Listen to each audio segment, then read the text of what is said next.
I'm Kari and this is Kyle, and we left meetings at the end of, or the 2x2s, we call them meetings inside, at the end of 2020.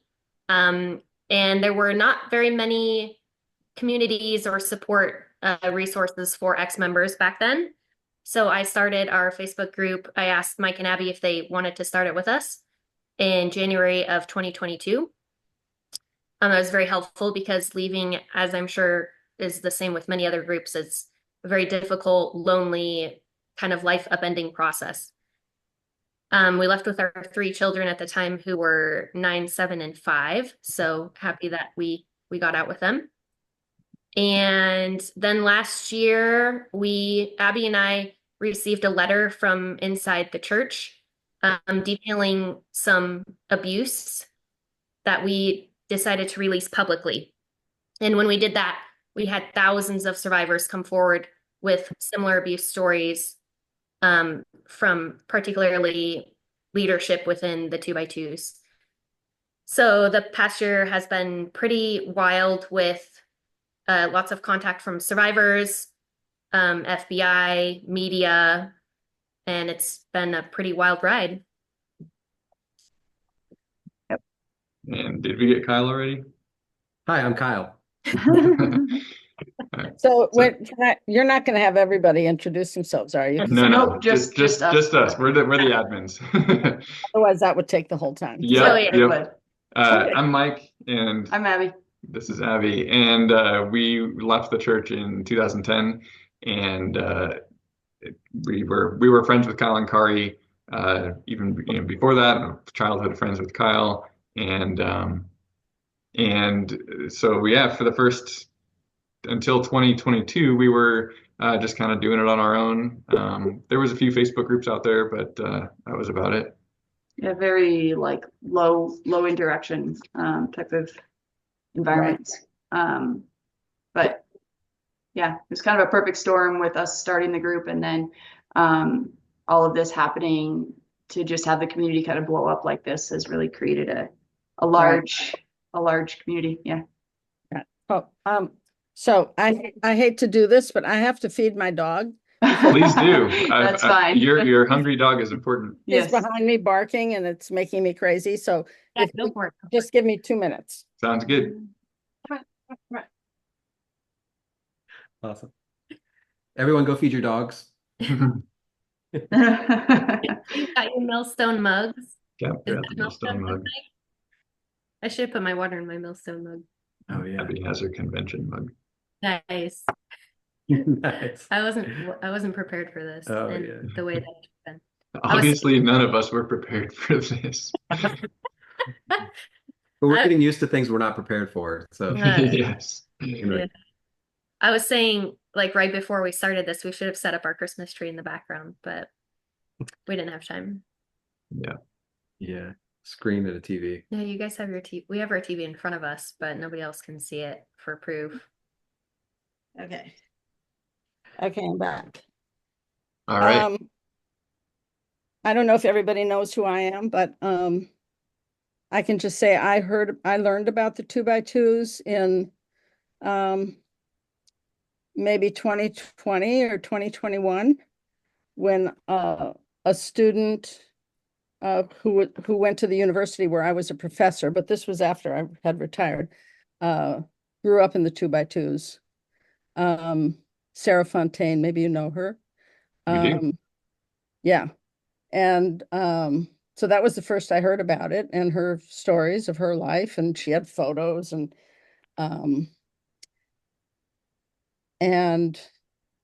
when I heard, and then Paul Campbell contacted me through LinkedIn, who I think some of you know. He's in the UK. In fact, he just messaged me this morning to say he couldn't be here. Oh. And then all the stories broke, and that was like, wow. And so one thing we have a sort of survivors book club. We read cult related books that I'm in. We meet once a month. And I was just saying to them, I'm going to meet with a bunch of 2x2s survivors after this. And I was saying to them, and this happened also when I was in New Zealand recently, where there's also 2x2s, right. and Australia. And I was saying, it's amazing to me. I mean, I've been doing this for almost 40 years, right? So for me to even learn about a group this big just a few years ago was amazing. But what I was saying today in the group is that the 2x2s are so large, so international, so, I mean, have been around for so long.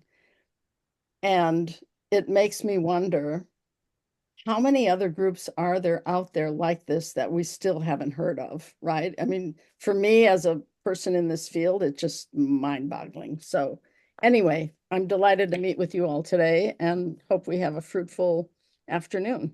Yeah, thank you so much for agreeing to do this with us. If you wouldn't mind maybe introducing yourself and a little bit about your work for those who may not have heard of you. Oh, okay. So I was in a cult myself in the 70s and 80s. It was a left-wing political cult, and we were going to make the revolution, you know, blah, blah, blah. Um, so when I got out, quite unusual, our cult actually, we finally had our revolution and we overthrew our leader and we all got out. So that was kind of fun. But I was 40, almost 41 when I got out, and I felt like I was a teenager and I was terrified. I didn't know how to cross the street. I lost contact with everybody. My parents had died, you know, it was like, ah. Anyway, I moved to New York and I managed, luckily, I found a therapist who knew about cults way back then. That was 1986. And she saved my life. I was completely suicidal. I had been in top leadership almost the whole time. I can truthfully say, a bitch from hell. I modeled myself after the leaders, and we were not a nice group. We spent most of our time sitting in circles criticizing each other. It was pretty brutal. And so anyway, I got better. I started, and at that time, there was nothing I could find about any other kind of cult except religious cults. I mean, what there was at all was very little. So I started going to the few organizations at the time and speaking about, look, there's other kinds of cults besides political cult, besides religious cults, you know, blah, blah, blah. And then after 10 years out, I went to grad school. It took me that long to feel like I was good enough and my brain was healed enough that I could do that. Got my PhD. My dissertation was a study of the cult I was in and the Heaven's Gate cult, which some of you may know of, that where they all committed collective suicide in the mid 90s or late 90s.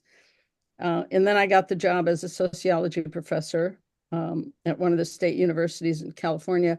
But all that time, I was working with families, working with survivors, having support groups, wrote my book, which is now Take Back Your Life on Recovery, wrote other books, did a lot of conferences, traveling around the world, speaking. So, so I guess you could say I'm at least one of the leading authorities on cults and coercion in the world today. I've done a lot of expert witness work in court cases, and I'm actually, it's hard for me to say this, I'm actually trying to retire. I'm going to be 80 in April, and my friends are like, come on, Janja, you've done enough, come on. So a few years ago, I started a nonprofit called the Lalich Center on Cults and Coercion. And we do courses, we do music workshops that are led by a music therapist for survivors. We're about to do a course for therapists where they'll get CE credits. We publish a lot of literature, try to keep stuff out there for people. So part of what I'm trying to do now is get as many resources out there as I can that will be available to people when I croak. And, you know, when you're my age, the idea of croaking, you know, who knows? So anyway, that's me. Cool. Could you tell us a little bit about your theory on bounded choice? Because I came across that shortly after leaving the 2x2s, and it was very helpful for me. Oh, great. Okay, great. Wonderful. Yeah. So through my dissertation, which was this comparative study of my cult and the Heaven's Gate cult. So you had this like hardcore left wing, we love the people cult. And then you had this like new agey UFO we hate the earth, we can't wait to leave the earth.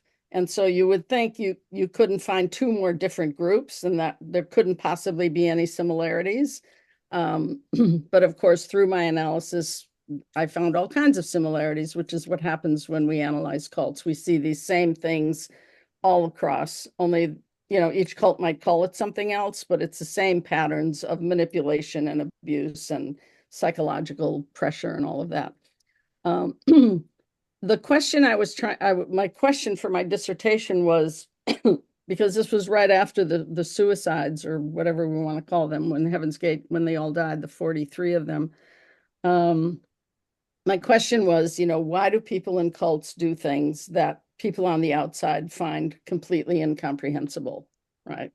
And so I came up with this theory of bounded choice, which basically is to explain how somebody basically gets indoctrinated, transformed, whatever you want to call it, which of course is a little bit different for those of you who were born in a cult, because it's not the same exactly indoctrination process. But that people get to a point where because of the structure, which is what I call a closed system, you end up internalizing everything about the belief system and the rules and the regulations and the behaviors and the way you're supposed to think and behave, so that you become, in a sense, a little microcosm of the cult. And when you reach that point, and not everyone does, but in most cults, most people do, when you reach that point, you enter what I call a state of mind of bounded choice, which means that any decision that you have to make, and this applies mainly to substantial decisions, right? Exactly the decision you're supposed to make in order to stay in the good graces of the group, because the thought of not staying in the good graces of the group and being kicked out or whatever is literally a matter of life and death to you, right? It means giving up everything. It means giving up who you are, in many cases your family, things that all of you understand. And I think one of the things that's important about this theory is that it combats the idea of free will, because this is what comes up a lot, especially in court cases. It's like, well, everybody has free will. Nobody held a gun to your head, right?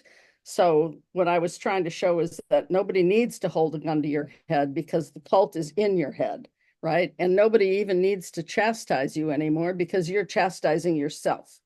And so that your will, your free will is altered to be the will of the cult leader. And your sense of morality gets changed so that you adopt what I say, the immorality of the cult leader, which has normalized all these abusive behaviors.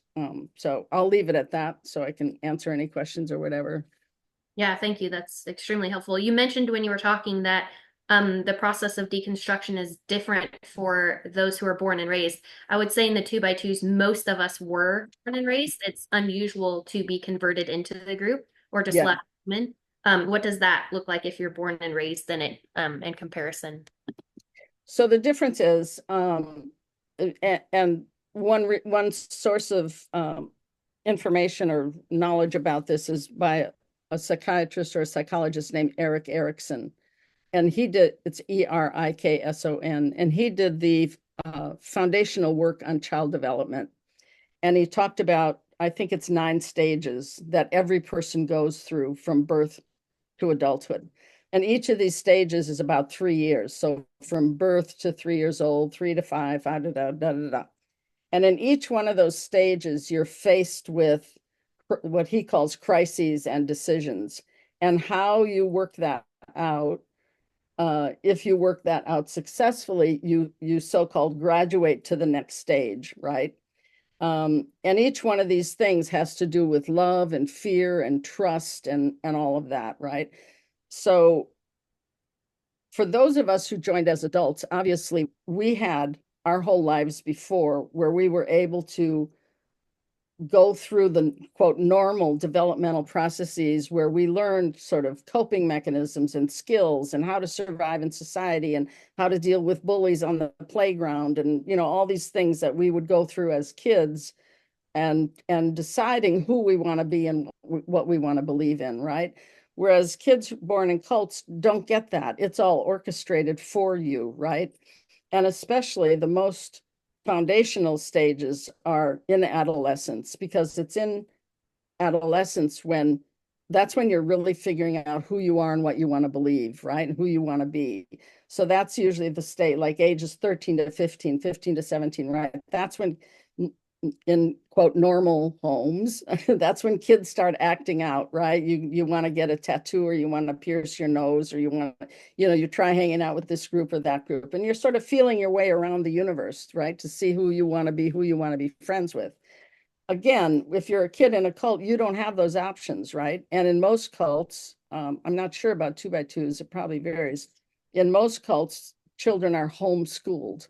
And homeschooling is, of course, one of my biggest pet peeves, because so many cults are able to hide and keep, isolate their children from society. And they're not really educating them, right? They're if anything, teaching them the teachings of the leaders or whatever, right? They don't get a real education. So what happens when kids who are born in cults leave, almost no matter what age, they're not well educated.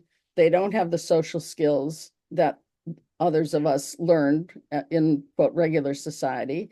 For example, in America, they might not know anything about how to get a GED, how to get into college, how to write a resume. Maybe you've never even been on a computer, right? How to do anything, right? There's like no, and as a society, we have absolutely zero resources for kids coming out of cults. So someone may go to a domestic violence shelter, but they'll get turned away because they don't qualify, right? So we have seen, and you've probably experienced this, and the Children of God cult, which was one of the worst cults in terms of what happened to children, the number of suicides among children who grew up in cults once they leave is horrific, and it's way beyond the national average of suicides. So because people get out and they flounder and they don't know where to go, and they don't know, if you may not know if you have relatives out there who weren't part of the group. You may, in some cases, you don't even know your real name. You don't have a birth certificate. You don't, it's just like, boom. So that whole developmental process is so important. And the fact that it's not your own process when you grow up in a cult is it has probably the greatest impact on you and on your brain and on your sense of self. Right.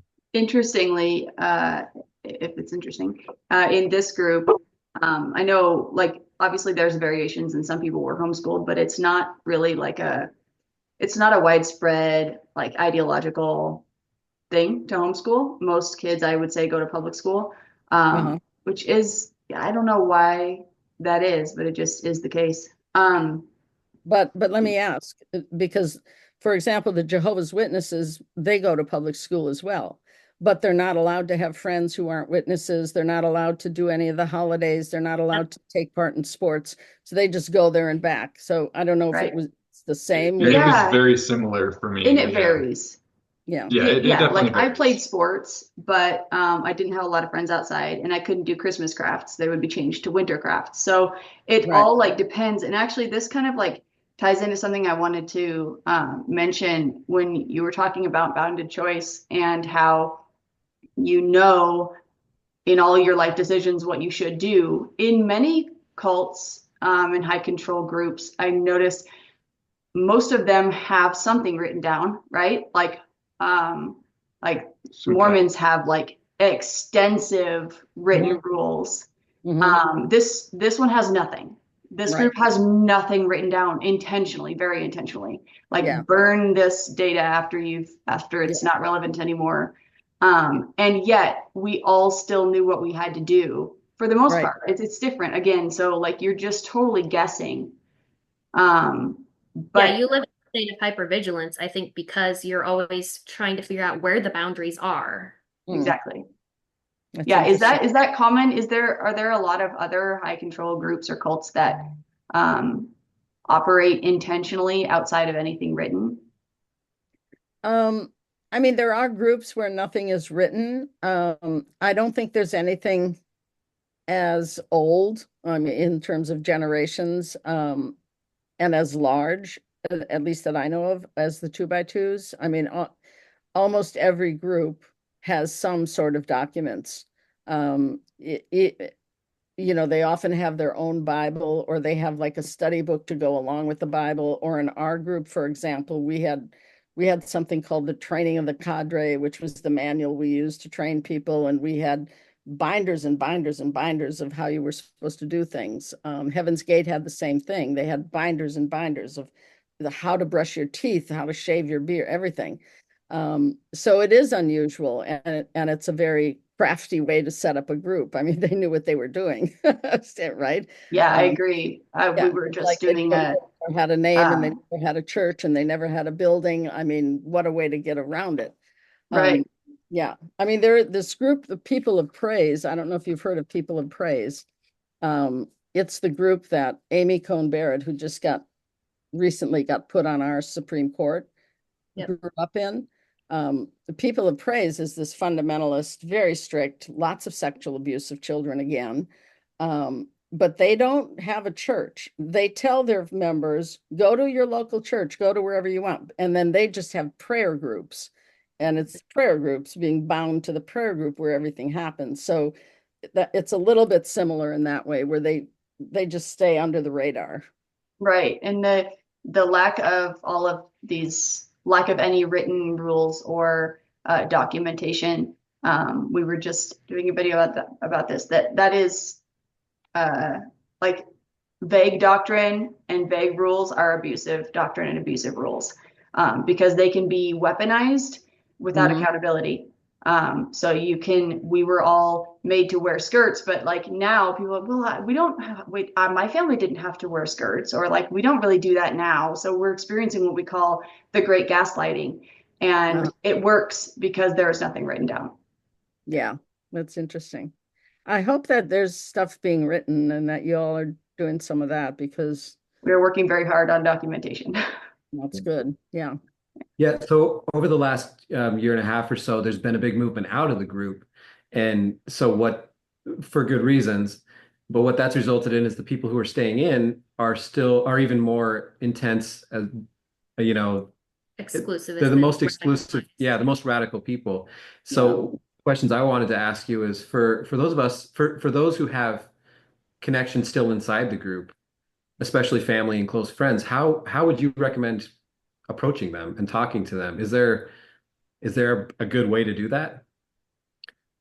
I mean, that's such a sticky wicket. I mean, every case is really, really different. I mean, I think, and I mean, I don't know, I guess you live in America, but we're all going through this right now in America with people have families who were Trumpers, and then, how do you talk to them? So it's almost always impossible to just try to talk to people. And so what I say to, like, if I get contacted by a parent, say, whose kid is in a cult, or adult child is in a cult, or a husband and wife, or whatever, I always tell them to try what you want to try to do, and you'll have to tell me if you think this works with 2x2s. You want to try to hug at their emotional heartstrings, right? So if someone's in a cult, not born in, but joined, they had a previous life. And so what I tell people is try to remind them of things you did together that were fun. Like, don't talk theology, don't talk, about stuff, don't talk politics, don't talk this, but just, have fun together. Go fishing, or, at Christmas time, send them their favorite cookies, like do things that'll make them realize that you're not this evil person, that everything out there isn't evil, because that's what people are taught. Like, right? You can't go out there, right? So I don't know how that would work when it's your own family. You know, on some level, survival is sort of the best, I think, example of you can actually survive on the outside, and it's okay, and letting them see that. And you're not, like this cult in New Zealand, they tell people if you leave, you're going to die in a car crash, right? We hear that. Yeah, and of We heard a course, lot of that. yeah, and of course, somebody did die in a car crash. So they say, see, this is what's going to happen if you leave. And the Moonies would do the Unification Church. They would tell their people, oh, well, if you leave, your family is going to get sick and die. You know, they plant these like fears and anxieties. So, I mean, I think having relationships with people still in is really like, you have to do it on your tippy toes, you know, little by little. And Yeah, and I think it's important to clarify that exes do not have an obligation to um help family or friends who are still in the 2x2s if it's unhealthy for you. right. Definitely set boundaries. Yeah, no, it's really important. I mean, one of the first things somebody always wants to do is I want to get everybody out who's still in there. I want to get out everybody I recruited, or I want to get the rest of my family. And the most important thing is to heal yourself first, right? And I know it sounds selfish, because you're never supposed to do anything for yourself, but for once you can be selfish and set those boundaries and take care of yourself, because if you're not healed, you're not really going to be able to help anybody anyway. And what often happens is that people become activists too soon. And it's something I always warn against, because we have seen this over and over with survivor groups where they just go belly up because people get too triggered by each other.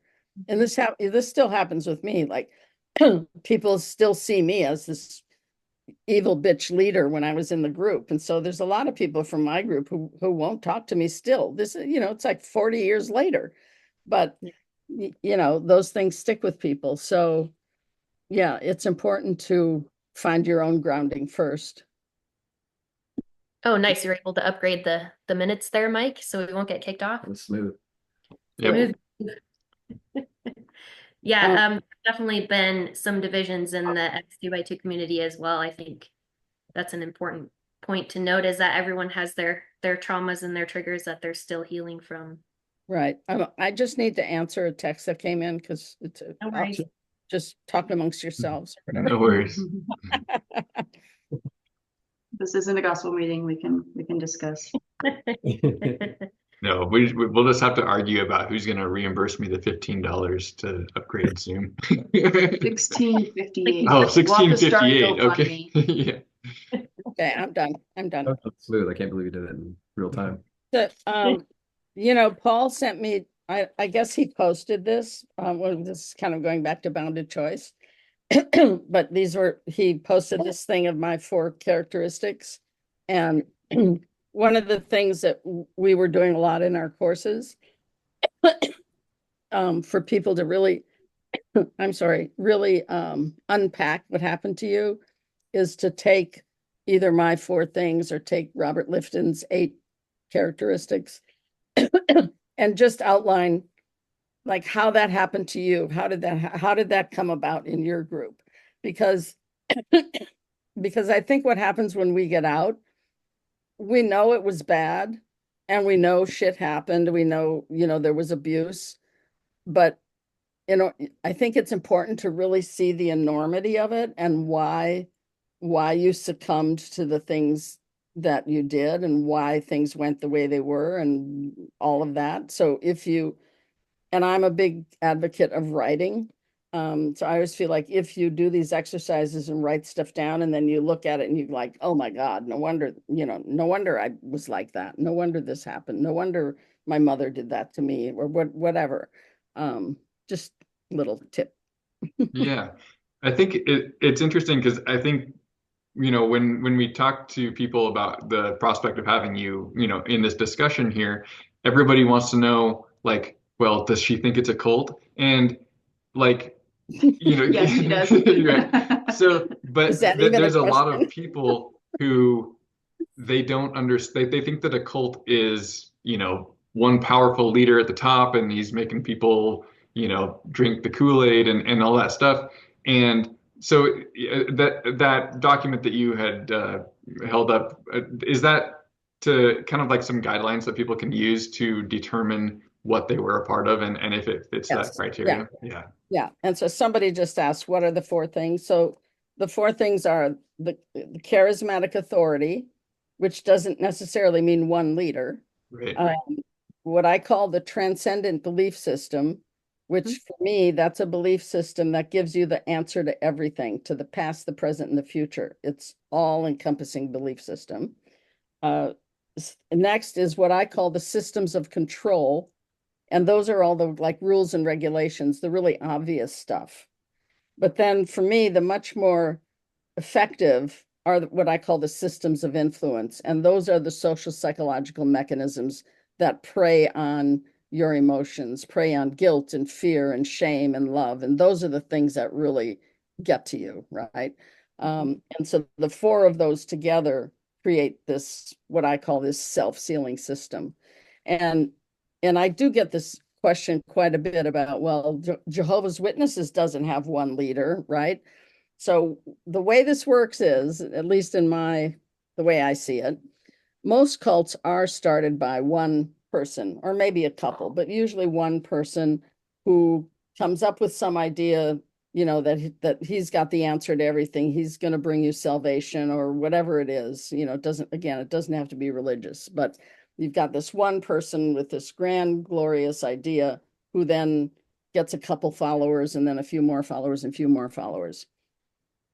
In most cases, that person is eventually going to die if the group doesn't break up first. Or get kicked out, as in the case of the 2x2s. The founder got kicked out of his own group. Right, but that doesn't mean the group's going to stop. Right. Because there are always going to be these people who were, sort of lieutenants or some level of leadership. And they have what we call charisma by proxy, right? Because they were named by the leader, or because for years they were in leadership, they expect the same amount of respect and obedience and all of that as the original leader had. And it's also important to understand about charisma. People think that charisma is is a trait that you're born with, right? Like, oh, my son is so charismatic, he's going to have so many girlfriends, right? Or John Kennedy was so charismatic, or God knows Donald Trump is so charismatic. I don't think anyone says that, but so people think charisma is this inherent trait, and that's not what it is. Charisma was first written about by a guy named Max Weber, who was sort of the father of sociology, right? A German sociologist. Charisma is actually a social relationship. And that's why we say charisma is in the eye of the beholder. You are the one who decides that somebody is charismatic, right? Once you decide that somebody is charismatic, then they have power over you because you're saying that they're special in some way, right? Right. And so once they have power over you, that creates that power imbalance, and then everything goes for shit from there, right? So it's important to understand, because like if you saw my cult leader, I mean, she was the most like gross human being you could ever possibly see. And people would say, well, why did you follow her? She wasn't charismatic. It's not that. It's sort of the reputation and the aura and the way the followers talk about the leader, that everyone goes, oh yeah, the great leader. But it's really this very amorphous thing that then spreads. So I think that's probably what we're seeing in the 2x2s. I mean, that's what happened in Gloriavale. The original leader of Gloriavale, the cult in New Zealand, was sent to prison for child sexual abuse. There was another leader then. He spent 9 years in prison, and then he came out and he came right back to the group, and they welcomed him, and so all kinds of things. Warren Jeffs leading from prison. Yeah, exactly. Ollie, no, I can't talk to you right now. No, I'm sorry, my dog barks at me. It's all good. Yeah, in the 2x2s, it's generally like, if you look at it that way, the ministry is the charismatic leader. Right. And people who are just normal people that you would never say, oh, this is a charismatic person, once they decide to go into the work, become a preacher, a worker, all of a sudden everybody wants to be around them. Right. And like, they are so privileged to have them in their home. They gain charisma simply by their occupation change. Right. And it's the other people again who are giving them that. Right. And the thing that's go ahead. I wanted to ask, this is a question I've always had. as you were saying earlier, hardly anybody's ever recruited, right? It's like multi-generational at this point. Yeah. So what do these two workers do? What do these people go out there and do? They're not recruiting, right? They say Preach to They the don't choir. equalize very often. No, they pretty much focus on keeping the people who are already in. Oh, so they travel around and visit other places and stuff? Yeah, so Yeah, each they visit the people that are already within the congregation for the most Okay, part. yeah, okay. so they each pair of workers, like each year, the overseer, the main head worker of a region, which is usually a couple states, makes a list of which workers are going to be paired with which workers and which field they're going to be in, which is generally a few cities. Uh-huh. And so then for that year, that is their field, and they go around 2 or 3 nights at a time, usually in the homes of the people. Right. And then they have the weekly meetings twice weekly in people's homes, and then once weekly in like a rented hall. And they say that it's open. Sometimes they'll put ads in newspapers or things, but again, we were making, and Mike and I have a TikTok channel. We were making another video just the other day about trying to tell people about your church and how basically like we never wanted to be asked about it. That was like the quickest way for me to like, even as an elementary school kid, I had like a little line, but I didn't really want people to ask anything more. Right. We didn't really want to try to bring people. Some people I'm sure did want to, but it was embarrassing for me. And I think that's probably the case for a lot of people, and even maybe the workers, who knows? And And are there any female workers? yes, Yeah. yeah. Well, there are now. It's actually majority female, Especially now. especially really? now. Yeah. Really? It's definitely patriarchal. The leaders are always the males, but Right. there are more females, and especially since the last year and a half, because so many of the males have been kicked out due to pressure. So many of them have been abusers, and Or many of them have left. I think probably more male workers than female workers have left, even on their own accord, because I think the females are more, they have fewer options. There's kind of a lot of sunken cost for the Yeah. females more Yep. than the men. I was going to say it's even more difficult to leave the work than it is if you're just a general 2x2 because you Yeah. give up all of your money before going to work. Most workers start before they have an education. Workers are not allowed to get married. They're expected to stay celibate. They have no home. They have no vehicle. So Yeah. leaving the work is extremely difficult. Oh, yeah. Especially if you leave the church in one fell swoop, because then you don't even have family or friends to stay with. Wow. You literally go apply for social services and you're homeless. With often no, job or education history.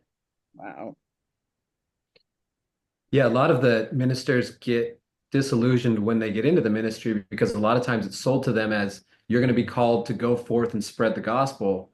And then they get into the ministry and realize they're not actually doing any of that. They're just wandering around having a lot of meetings. And and I think a lot of them kind of wonder how they ended up in that place. And that kind of leads to a question I wanted to ask, which is especially for people who have been born and raised in this, been there their whole life, and in some cases have given up a lot, like Mike mentioned, a lot of sunk cost. How do we guard ourselves against joining something else? Something similar? That's why you need to do all this. I guess people now are calling it deconstruction, but I think the most important thing is to try to undo as best you can and try to have the most profound understanding of what happened to you and how you got manipulated so that you don't fall prey to that again.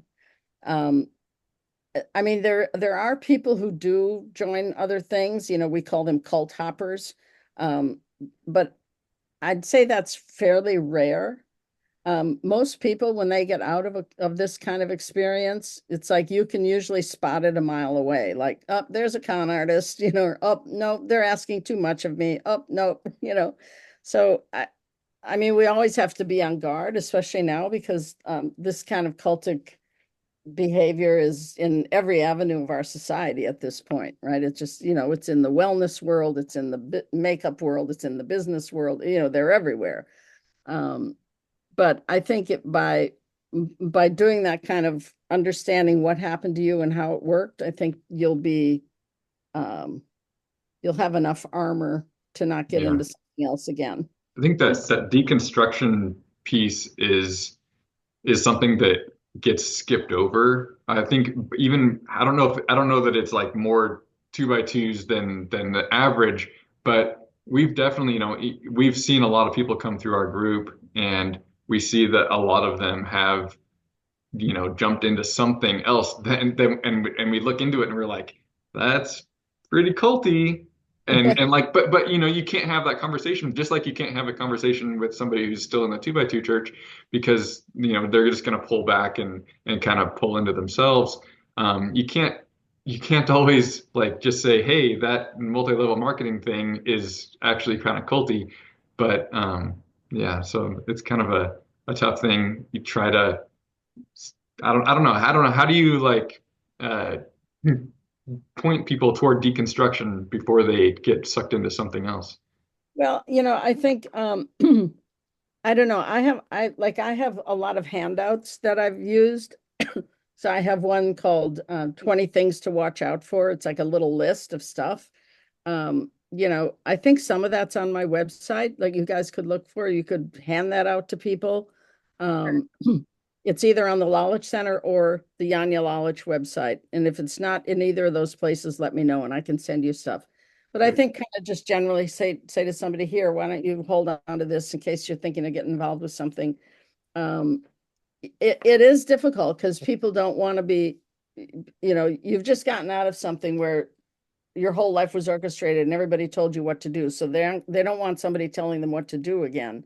But it is really important to do that unpacking process because not only is there the risk of falling into something, but you're going to still have so many of those remnants of like hating yourself, not trusting yourself, not having self-esteem, and it doesn't happen fast. I mean, I always say this and I don't want it to be written in stone, but I say if you had a long-term experience, it usually takes about 5 years to figure out who you are, who you want to be again. Because it in most cases, it's not the only thing you can do. You still have to have a life. You've got to get a job. You may be raising your kids. So it's not like every minute of the day you're like, oh, I'm going to write down Janja Lalich's 4 things, right? I mean, you've got life to live. So, but it takes time, and it's not an easy process, and it's a roller coaster, and there's going to be times when you don't want to deal with it, and you just say, fuck this. Pardon me, I swear a lot. No, you're good. And you're going to say, fuck this, I don't want to deal with it. And that's fine. And then another, couple months pass and you say, oh, I want to go look at this stuff again, So it's a roller coaster. It's up and down, but it's important work to do. Otherwise you're not going to find out who you really want to be and what you really want to believe in. And So be off of that, you mentioned you left when you, I think, were 40 and you felt like an adolescent basically because everything was so unfamiliar. And in high control religious groups or cults or whatever term you want to use that you're comfortable with, you are often handed all of your beliefs and values, especially if you're born into it. That's your foundation. You're raised with that. So Right. drawing on your own personal experience and leaving your cult, how did you go about reforming and discovering your own values and beliefs and like rebuilding that foundation for yourself? And what do you recommend, like, how do you recommend that people figure that out for themselves? You're asking me? Yeah, how did you do that? And what do you recommend? How do you recommend people kind of build their own value and belief system, especially if they're not religious after they leave a cult? Yeah. And most people aren't. Yeah. So what I did, I mean, I had always thought I wanted to be a writer. So I was like, okay, I'm going to write about what happened to me. And I would sit down in those days, they were called electric typewriters. And I would sit down at my electric typewriter with a glass of brandy and I'd start writing and then I'd start crying and I wouldn't get very far.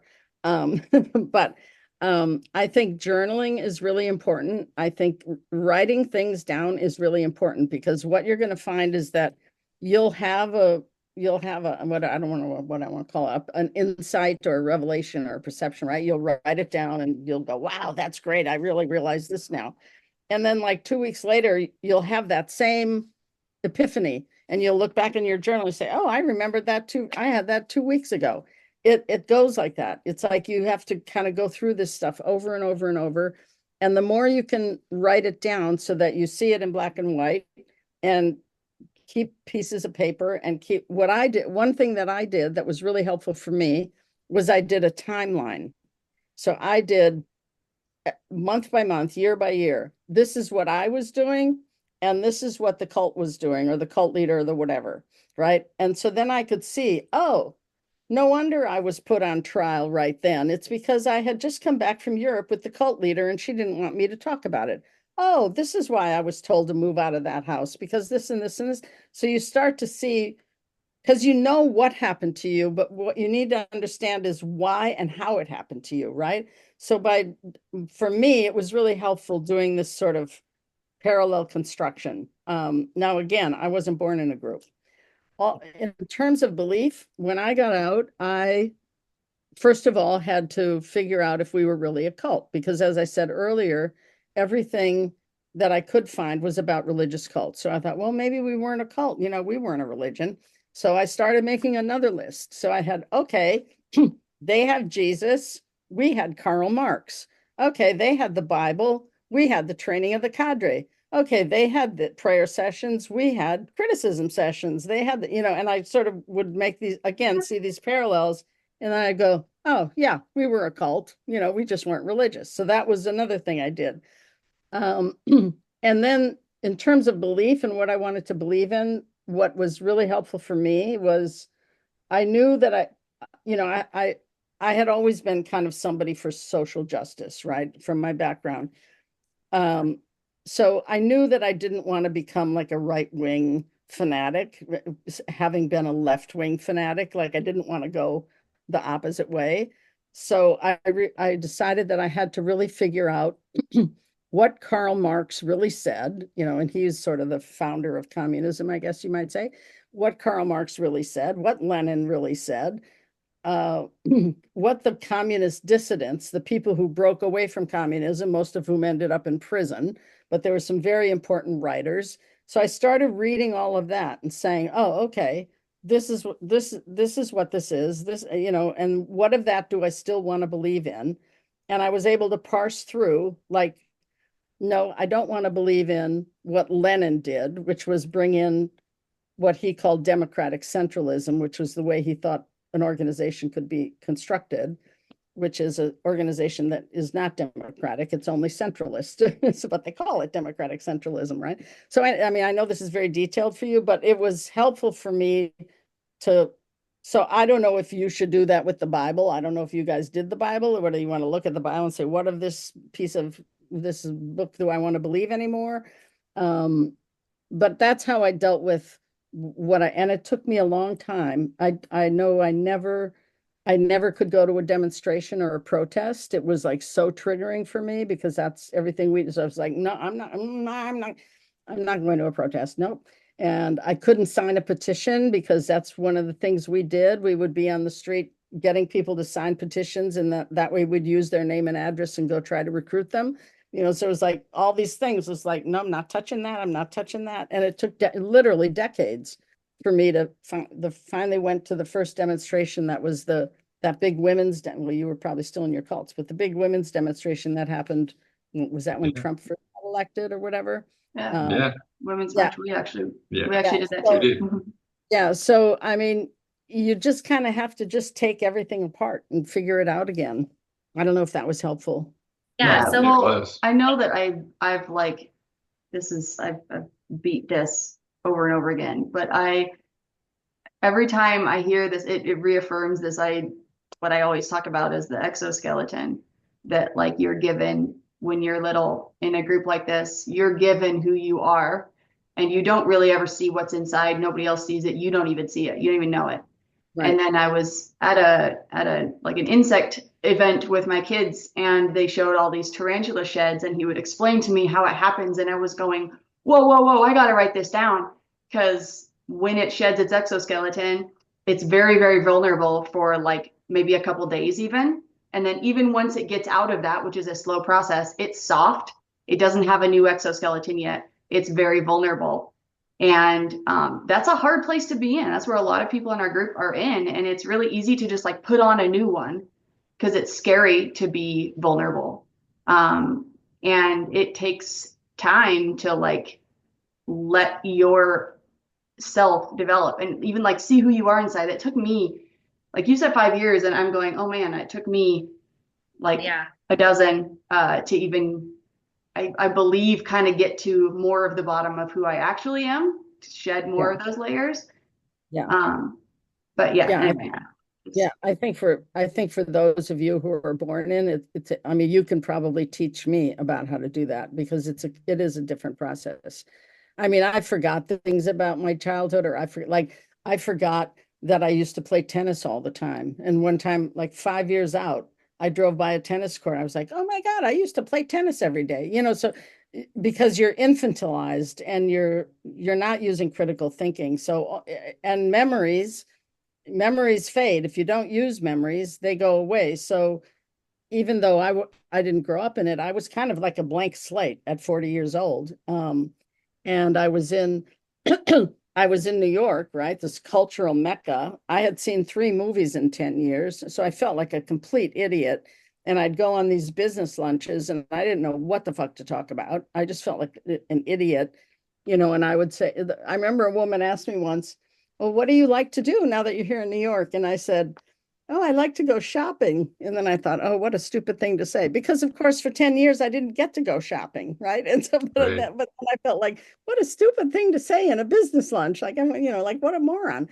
And the reality is I would go shopping and I would buy clothes and I would hang them in my closet and I would, with the tag still on, and I would be so ashamed that I bought something for myself that I never ever wore those clothes. And years later, I would be leaving New York and I'd find these clothes still with all the tags on. I mean, it was like, so you just have to go through it.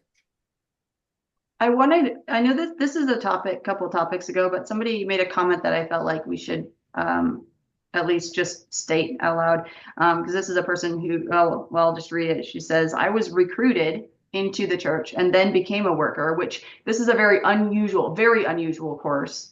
And we were talking about recruitment and how it's almost sort of non-existent. At least it isn't visible to the people who are in the church. Because she said, my recruitment strategies included doing a lot of stranger talking when out in the community. But because I was never the head worker, I didn't get to decide how much time we spent in the community. And from knowing workers personally, I think that's also what we have heard too, is most of their evangelizing is like they're getting a coffee and they are talking to somebody and maybe they'll mention it.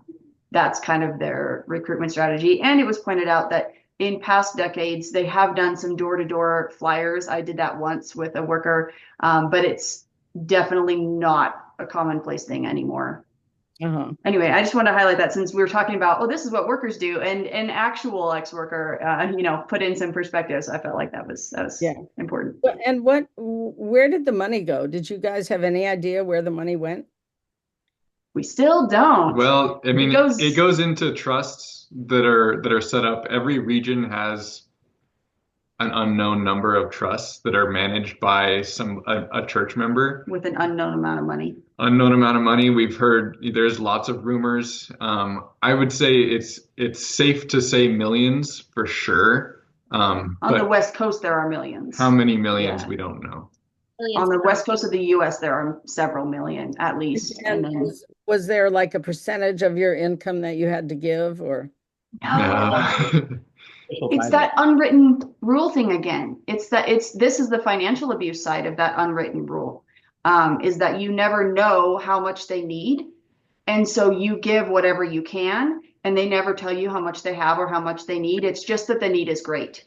And so you just give them money, and nobody knows how much you give. It's a cash thing, so there's no like documentation of any of the money that's really coming in, except the exceptions being when somebody like leaves their estate to the ministry or something like that. They still don't tell everybody that amount of money. No, but somebody knows that. Pride for them that they believe separates them from the world, that they don't ask for money. But it's very much a knowledge that is handed down from generation to generation that you give what you can to the workers. For example, when we had workers stay at our home, Kyle and I would just leave an envelope on their pillows on their last night with some money in it, whatever we could afford at the time.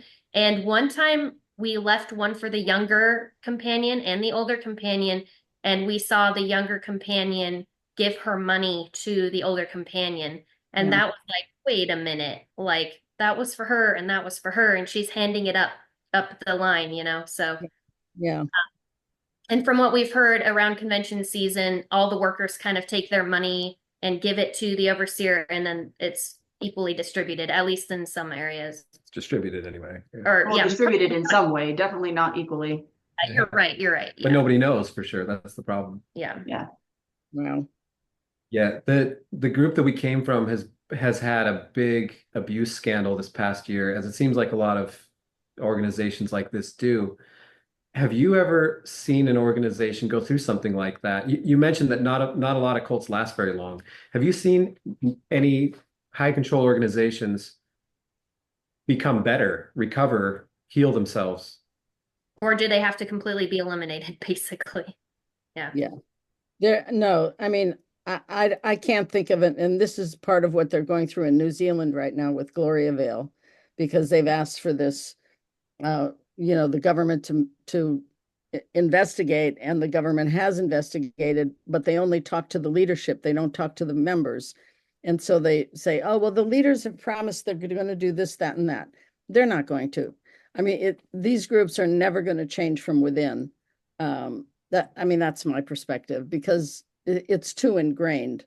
And so mostly they just have to be completely blown up, and then, offshoots are going to start and whatever. But I don't know any examples of a group that went from bad to good on its own.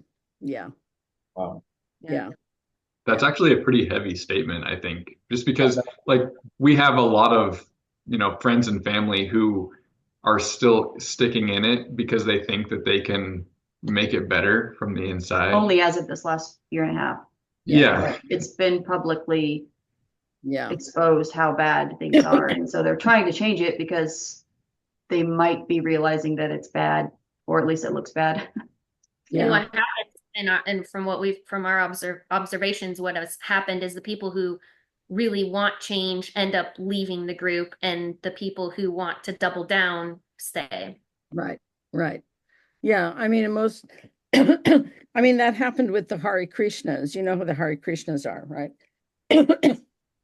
So the Hare Krishnas I think it was in the 90s, the Hare Krishnas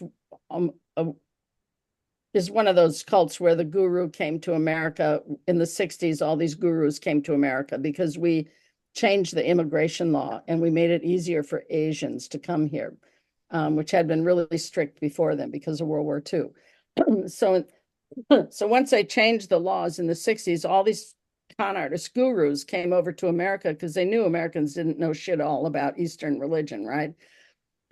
So Prabhupada was one of them who started the Hare Krishnas, and and they were encouraged to send their children to India to go to school at their little schools in India, where they were incredibly abused and malnourished and beaten and sexual. I mean, the works.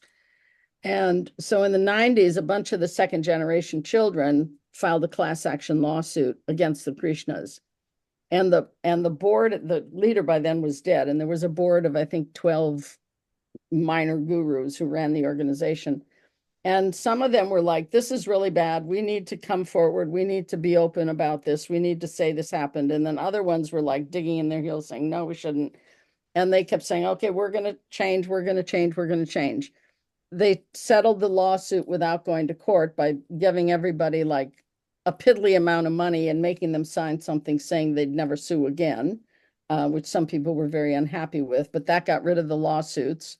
And essentially they just carried on. And so it depends. There might be a Hare Krishna ashram that you're part of in one state or one part of the world that's not as bad. as, say, the one in Virginia where the leader killed people and buried people on the grounds. And, so it varies a little bit, but in general, no, they didn't change fundamentally, no.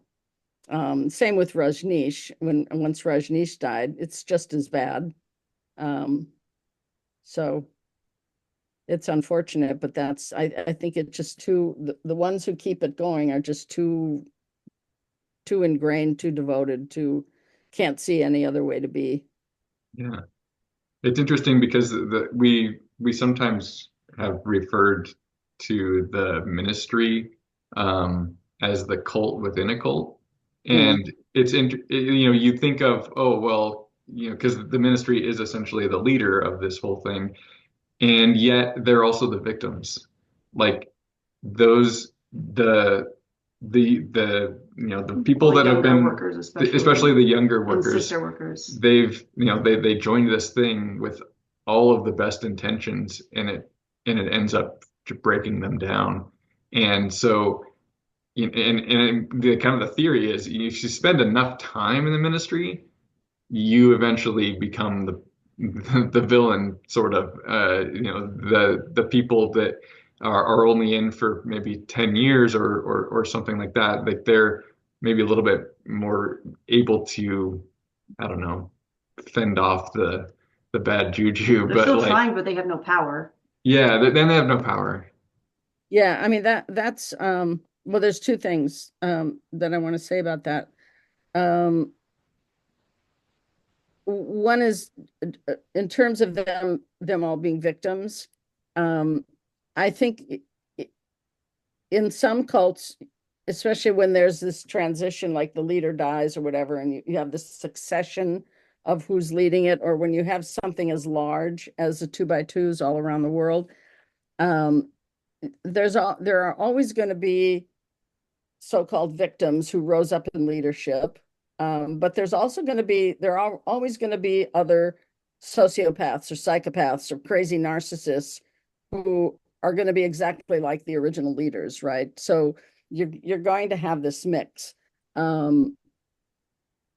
The other thing about the young people who are new and got brainwashed, indoctrinated. So I want to talk about this concept of moral injury, because I think this is really important. And this is why people coming out of cults have complex PTSD and not just PTSD. PTSD is a result of most often a one-time experience, a one-time really traumatic experience, like you just saw your kid being killed in a car accident, right? Or your house burned down and you lost everything, or you're a soldier and you're at war and you're killing a bunch of people, but they're foreigners, they're not people I don't want to demean the PTSD that all those people have, especially our soldiers. But complex PTSD is when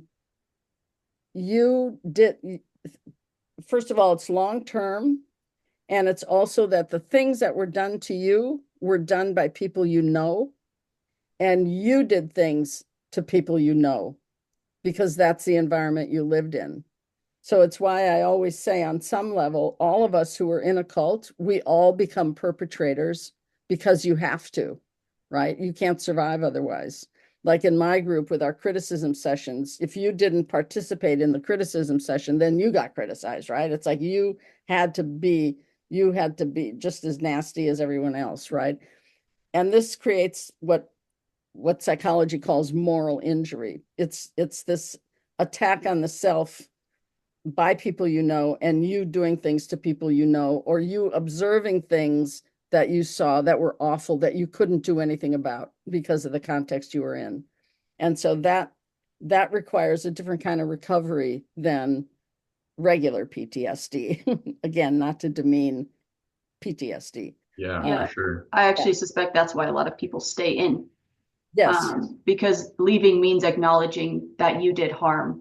Exactly. And that's what we talk about, the sister workers kind of having a bit more of a sunk cost.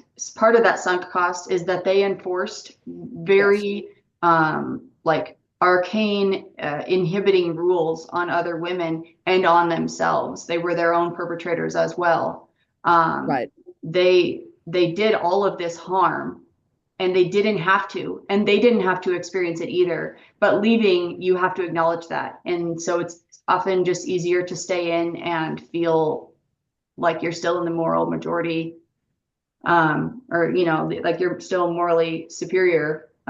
It's more comfortable because that's painful. Yeah. I mean, that's why I was so suicidal when I got out. I mean, when I got out of the group, I was like, how did I become that person? I mean, it was just like I was this horrible person. And I had to deal with like all the people that I had hurt and the people I'd expelled and the people I created crazy punishments for and this, that, and the other. It was like that's what's hard to deal with, and how do you do that? I mean, like I tried to go around and apologize to everyone, like, I thought I was doing a good thing, but I'm really sorry I hurt you. I mean, it's not easy to face all that. And, mine was probably minuscule compared to what goes on in some of the really, really abusive cults. I mean, we didn't have child sexual abuse, or we didn't have sexual abuse per se, except the leader made a few men sleep with her. But, it wasn't like some of these groups where it's really, really rampant sexual and physical abuse. But still, it was awful to know that I had done that shit. Yeah, And so, yeah, none of it's easy. for sure. We talk about how when workers, when people go into the work, when they become workers, we kind of have this theory that their emotional maturity stops at that age. And then no matter how much they age, they don't emotionally mature because they're in a different universe that doesn't have life rules in it, like the same for the rest of us. They don't have to be responsible for anything or anybody, or I mean, there's different responsibilities, but it's like just a different universe. Mhm. And so we see this in workers who are 30 some years old and still going after, like, when they leave, they're still going after like 18, 19-year-olds. We're seeing this. There's like it causes such an arrested development That's that, arrested like, development. Yeah. That's yeah, the that infantilization. I think it also morally, they don't develop either. They develop a whole different set of morals and ethics that Right. isn't real world morals and ethics. Right. And that's another painful part of leaving, is like, wait, like I have to enter a different world again. But Right. also makes them sometimes pretty terrible people, do pretty Yeah. terrible I mean, things that I don't think they would have typically. right. This is I don't know if you know about what's called the troubled teen industry, like these kids who are sent to these Yep. boot camps and wilderness camps and these, so-called treatment programs where they're basically locked up somewhere, and and almost all of them are teens, anywhere from 13 to 17, whatever, and in some cases they're locked in these places for years. And those environments are incredibly brutal because they're all based on what we call attack therapy, which started in the 60s with Synanon, long story. But anyway, it's basically people just going at each other. And that's what they learn, and they spend years doing that. And so when they get out, it's the same thing. It's the same kind of arrested development that we see. They can easily just flip back into that really aggressive, mean behavior because that's all they knew, again, during those very important developmental years. And I think it's also true, like you were saying, when you left, you felt like you had to come to terms with all of the harm that you had participated in. I think it's also true for a lot of 2x2s who are told that they're inherently bad and Yeah. evil for their entire lives, to learn when they leave that they are good, and that humans are complex and we're not good or evil, but that we are capable of love and are worthy of good things in our life. I think unlearning the process of you are bad Oh, is yeah. true. Yeah, yeah. That all that self-blame, self-shame, self-hatred, that's a big one. Yeah. Just learning how to believe in yourself again, or for the first time. Yeah. Well, and you're often told that if you do believe in yourself, it's it's a false sense of security. Or if you are happy, if you experience joy, it's false. If Right, you you're not experience supposed joy when to. you're in, it's proof that it's right. If you experience joy when you're out, it's proof that you have let God has like given up on you or something, or Jesus, or like Satan has a Just hold of you. deceived He's you. deceived you, like all kinds of good moving the goalpost type of language. Yeah, yeah. Oh, yeah. Double bind, yeah.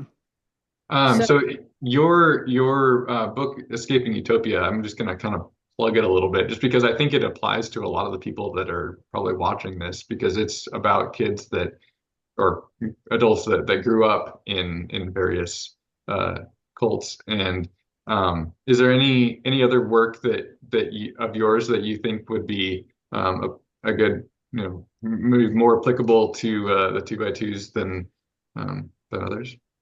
yeah, I mean, I don't think more applicable. I think Take Back Your Life, which is the sort of basic recovery book, it's been around since the 90s. It's really kind of a classic at this point, and so many people have found it really helpful.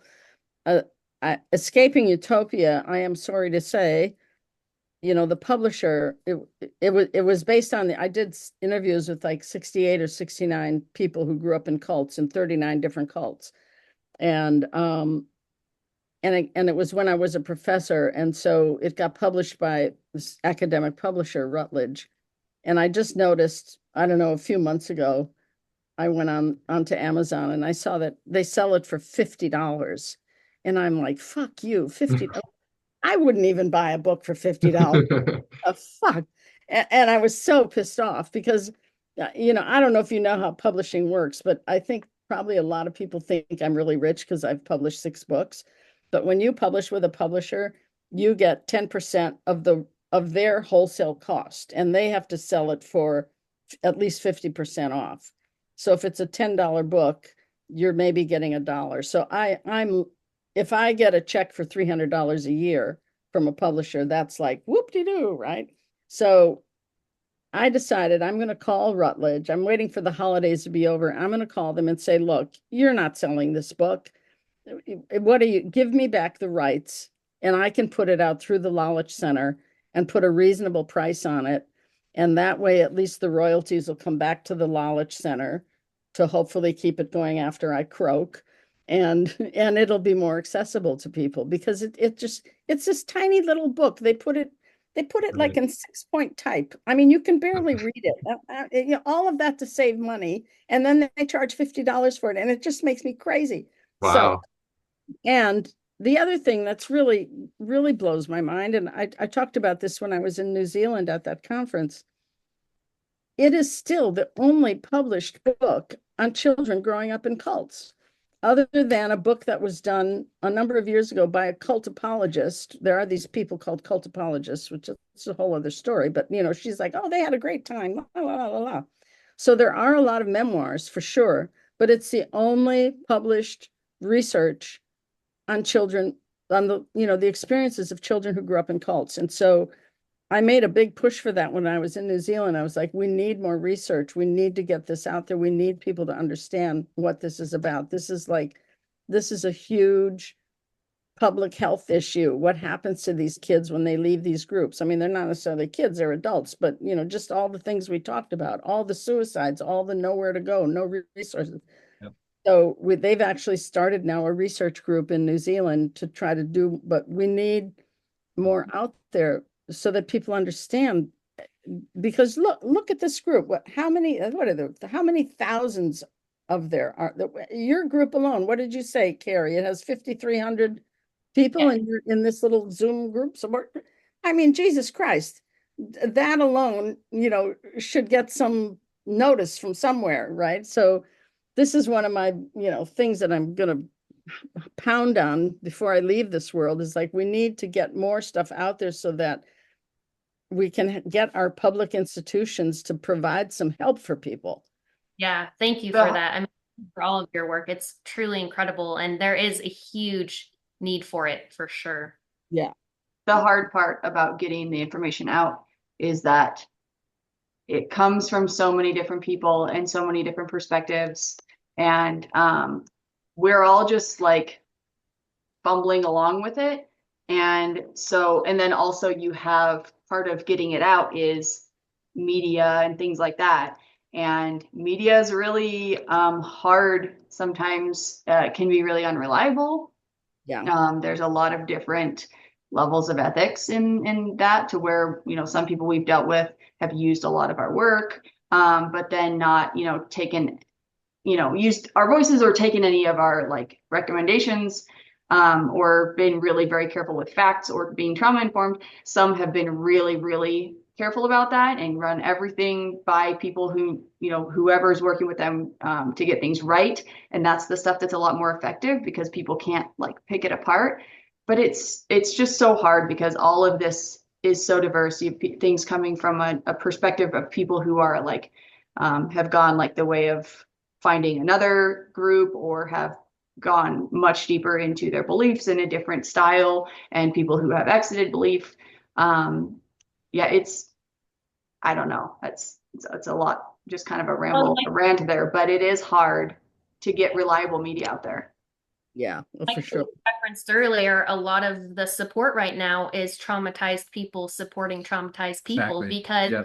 even even until recently, religious trauma wasn't in the vernacular for even therapists. Like finding a therapist who's familiar Still with isn't. religious trauma, Yeah. usually you're going to end up with one who has left a high control religion themselves and is familiar with it based on experience, because there's just not a lot of, it seems to me from what I have been able to find or not find, that there's not a lot of Right. public research out there in general, or resources or education.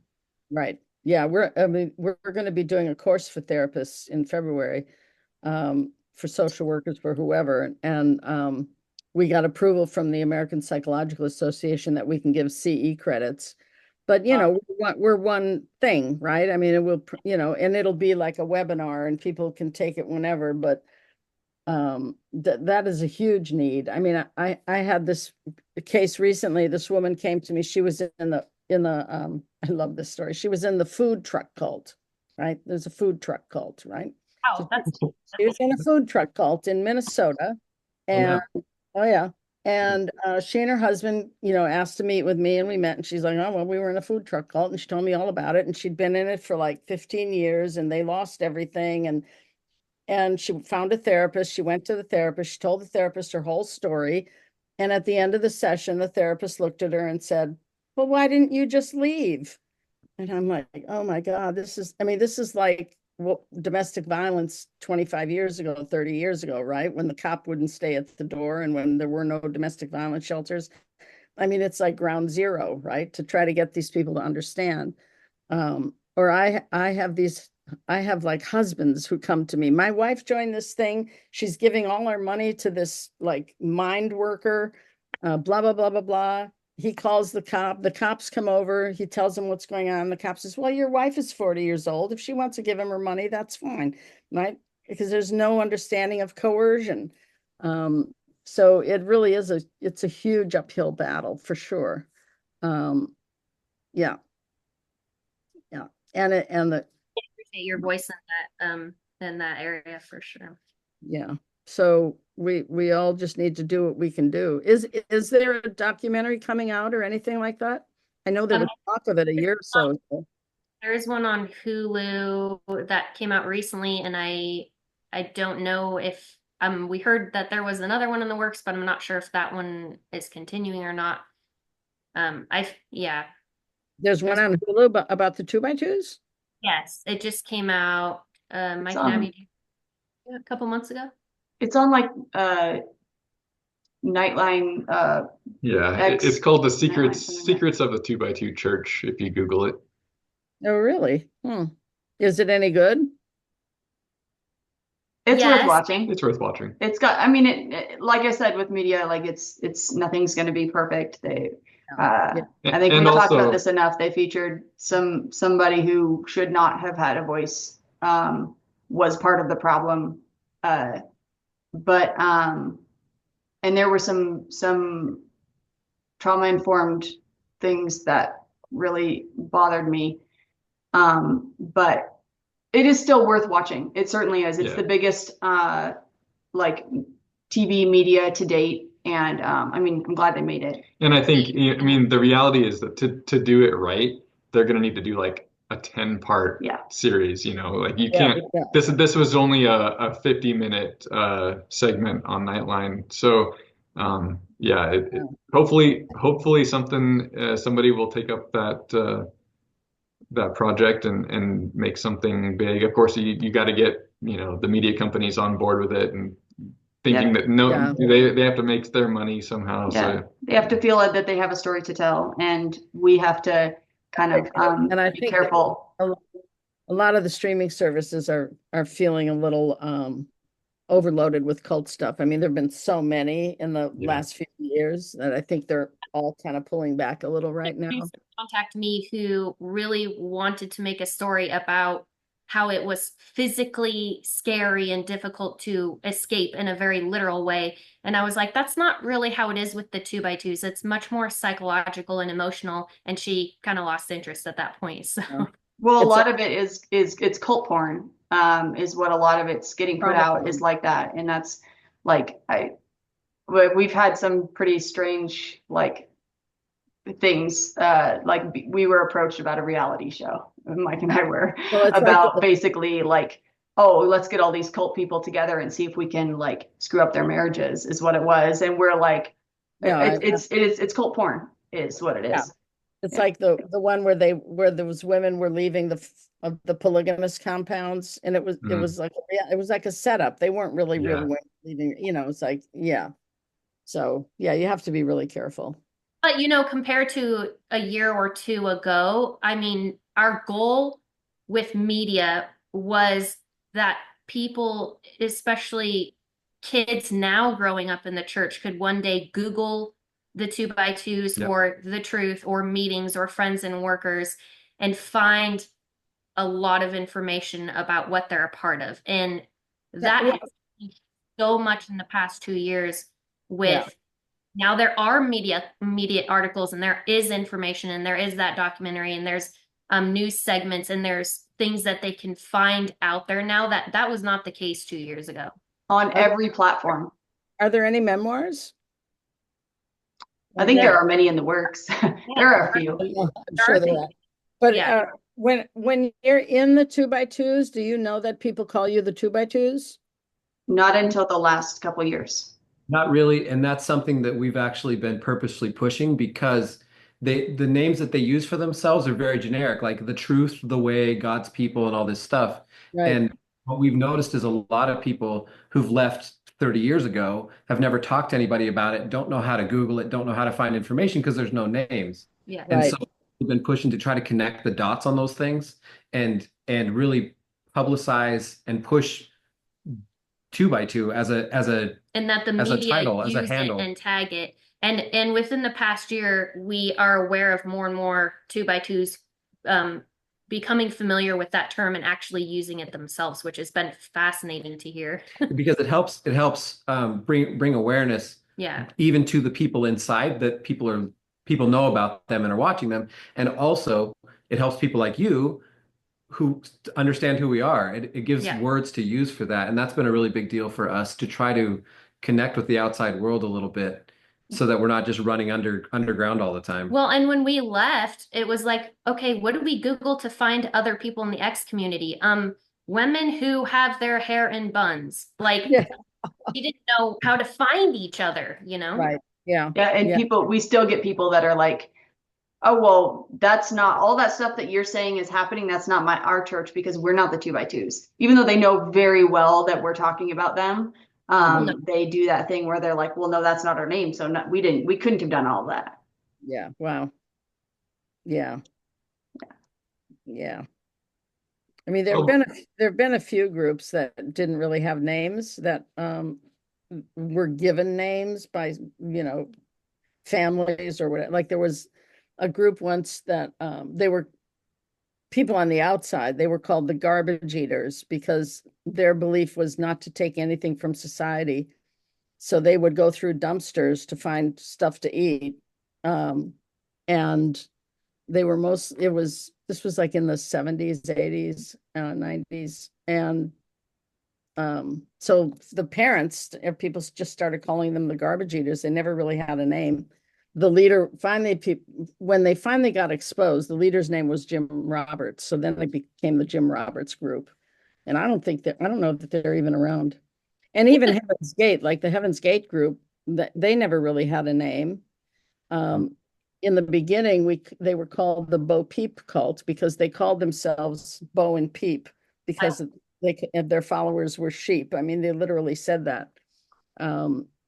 Yeah, and then it got changed to T and Doe, but Heaven's Gate was not their name. That was just their splash that they did at the end when they committed suicide.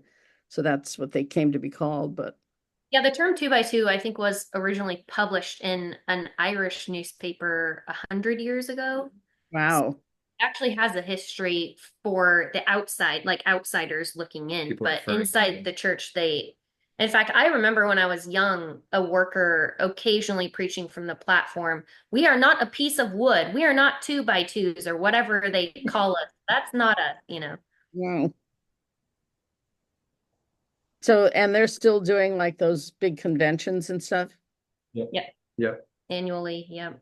Yeah, and they happen all over the world, all over the United States. Pretty Yeah. much anywhere you go, you're not more than a couple hours away from a convention. Almost every state and province have at least one. At Yeah. least one. Yeah. I think Washington has what, like 4 or 5? That 5? is amazing. 4. That is amazing. There is an excellent book someone just mentioned. Sri Kropp wrote. We're coming up on 2 years ago now, year and a half ago. Hmm. I'm totally blanking on the name. What's it called? Preserving the Truth. Preserving the Truth. Thank you, Abby. Yeah. Yeah, it's Preserving a good the truth. Preserving the Truth. Yeah, it's an overview, a really in-depth history of the 2x2 church, and she did such a fantastic job, Sri Yeah. Kropp. yeah, That because was before all of this crisis came out. Was she a survivor? She's Yeah. a survivor of the cult. Yeah. Yeah. Yeah. Yeah. Yeah, and that has And- actually a lot of people because one interesting thing about the 2x2s is they don't acknowledge a founder. They claim to go all the way back to Jesus. Right. And there was a founder, William Irvine, and she has a lot of documentation from journals and publications showing that William Irvine was indeed the founder of the 2x2s, that people within the church even have been reading the book and learning about this for the first time. So that's been crucial information for people. And Wow. now through the great gaslighting, they are saying, well, we never actually meant that it went all the way back to Jesus. We never really said that. The great gaslighting. I love that. Oh. Well, so what do y'all think? Yeah, I think we're probably heading into wrap up territory here. Was this useful? Was it helpful? Yeah. Yeah, absolutely. this is super, super awesome. Yeah. Yeah. Really appreciate it. It'll be really helpful. A lot of people are going to appreciate being able to watch this later. Yeah. There's some great insights here.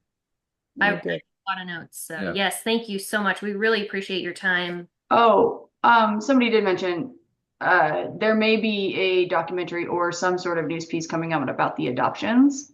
That was something that we forgot, like, was probably upcoming. There's like a I see your eyes well, going. we don't want to spend another half hour explaining No. the adoptions. The But next what- round of media is going to be about the Baldwin babies, which is essentially a doctor who worked with workers to place homes of, young women who got pregnant out of wedlock, and he would place their babies into 2x2 homes. And sometimes outside babies as well. This was to be fair, so this is called Baldwin Babies, and he was instrumental in many of it. However, this was a ministry program, but they used him because he was a doctor and had connections, and they used other doctors in other areas of the US and probably around the world to do the same thing. But his name, he was the most widely known one, and so his name gets attached to it. But he was a tool for the ministry. Oh my God. Yeah.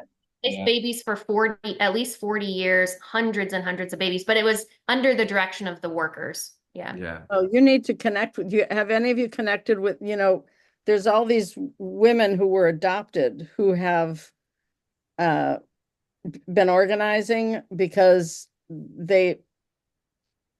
it's a long story. There's all these, and especially now because abortion's is illegal again in so many states in America, and it's a big problem, and they're going to stop selling birth control and all that. But all these women who were forced to give away their babies, like back in the 50s, 60s, before abortion was legal. And so there's all these women who come out of that background, who've started organizations and sort of connecting it to how coercive it's another form of coercion that's happening in our society. Because I have a group that we meet monthly of all the different people who are working on coercion in whatever their field is. And so the adoption. Something that the FBI is looking into with the 2x2s for sure. You think they are or they're not? They absolutely are. Yeah. Wow. That is amazing. Yeah, the FBI, I'm not sure if you're familiar with that. They publicly announced an investigation. There's a URL that's fbi.gov/2x2, which just tickles me that that URL exists. But there's a hotline, and a form to submit, and we've been in contact with them. Yeah, they're trying to investigate basically every aspect that they can. We actually just had somebody in the comments remind us that they were set to go travel to Dr. Baldwin to give up their baby, and then they went. If I understand the story correctly from when it was in the group, they went into labor early and couldn't travel and decided to keep it. But there are several people in our group who are both mothers and children of what we call Baldwin babies, or 2x2 internal adoptions, coerced sometimes, socially coerced most of the time. Yeah, that's a scandal. Yeah, within a scandal. Yeah. And there's a whole world happening also with the Christian nationalists. There's an anthropologist who came out with a book called Conceiving Christianity, where they're getting all these women to who are using sperm banks stuff and having Christian babies. So it's like, wow, just like specifically to populate that. Yeah, populate. That's Christian interesting. nationalism. Yeah. Huh. So yeah, this is quite a world we live in. yeah. Wow. Well, this has been amazing. I'd be glad to do this again, in a month or so. If you guys. We appreciate it. Yeah, that'd be fantastic. We'll definitely stay in touch. There's always something to talk about. When the holidays are over, I know maybe holidays aren't hard for you guys because you didn't do holidays, right? Well, we do them really over the top now because we can. I bet you do. Yeah. Although we've never hung Christmas lights because that's one hurdle we never felt like actually learning how to do. I'm just still too cheap to buy Christmas lights. Well, I have a Grinch. I don't know if you know about the Grinch, but as much as I do is I dig my Grinch out and put him up on a bookshelf. Yeah, perfect. That's my contribution. We're experiencing, many of us are experiencing the holidays, growing up with the holidays through our children's eyes. Like I am experiencing it with them. I experienced, Halloween with them. Experienced all of that through them, and experienced just being able to be themselves and make their own choices and dress themselves and, have their hair. Our boy has long hair. One of our girls has short hair. Great. Just that must be great. Yeah, it's kind of like raising yourself a little bit.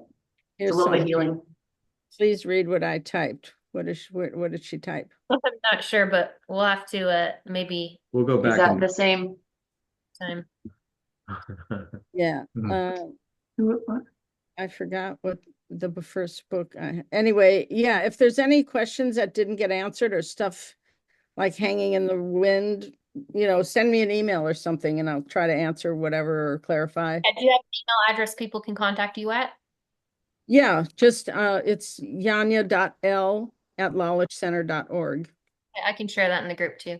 Yeah. Thank you everyone who joined and watched now or will watch later. And if you're okay with us putting this on YouTube publicly, is that all right? Yeah, I don't see any problem. Yeah. And we'll take out any profile pictures or any pictures of people that are outside of us three. Yeah. That privacy for sure. Make sure my hair's okay. It's great. It's great. All right. Well, thank you Okay. very much Great. again. Yes, thank you. Yeah. Great. Take care. It was great to meet all of you. Ciao. See you. Bye. Bye.